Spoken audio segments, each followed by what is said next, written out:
Friends, ఎలా ఉన్నారు? బాగున్నా ఫ్రెండ్స్. ఇదేంటంటే బెండకాయ అనమాట, పెద్ద సైజు ముక్కలు అనమాట, రెండుగా కట్ చేసామన్నమాట ఫ్రెండ్స్. కట్ చేసేసి డిఫరెంట్గా ఉండాలని చెప్పేసి దీన్ని పులుసు పెట్టామన్నమాట ఫ్రెండ్స్. అది ఏంటంటే చింతపండు టమాటా కలిపేసేసి దాన్ని కలిపి మిక్సీ చేసి పట్టామన్నమాట ఫ్రెండ్స్. అది పోస్తామన్నమాట వాటర్.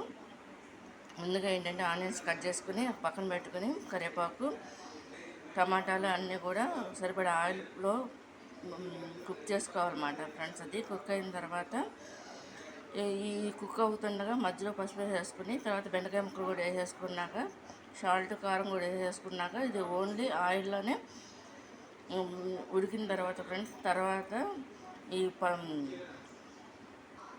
టమాటాలను చింతపండు రసం ఉంటుంది కదా, అది సరిపడినంత పోసేసుకొని దీన్ని ఎగరబెట్టేసుకుని దించేసుకోవాలి మన ఫ్రెండ్స్. ఇది కనుక మీకు నచ్చినట్టయితే లైక్ చేయండి, షేర్ చేయండి, సబ్స్క్రైబ్ చేయండి ఫ్రెండ్స్.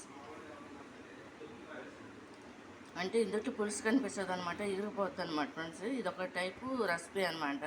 ఇది కనుక మీకు నచ్చినట్టు లైక్ చేయండి, షేర్ చేయండి, సబ్స్క్రైబ్ చేయండి ఫ్రెండ్స్.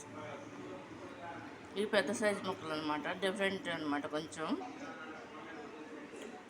ఇది కనుక మీకు నచ్చినట్లు లైక్ చేయండి, షేర్ చేయండి, సబ్స్క్రైబ్ చేయండి. ఇది ఈ విధంగా చేస్తామన్నమాట ఫ్రెండ్స్. ఇది ఒక్కొక్కరు ఒక టైప్లో చేస్తారు. మా ఇంట్లో ఏంటంటే ఈసారి ఇంకా వెరైటీగా ఉండాలన్న ఉద్దేశంతో ఈ విధంగా చేసామన్నమాట. మామూలుగా చిన్న సైజు ముక్కలకు కట్ చేసి మా ఇంటి చింతపండు పులుసు వేయడం తక్కువ అనమాట ఫ్రెండ్స్, ఒక చేపల కూడలు తప్ప.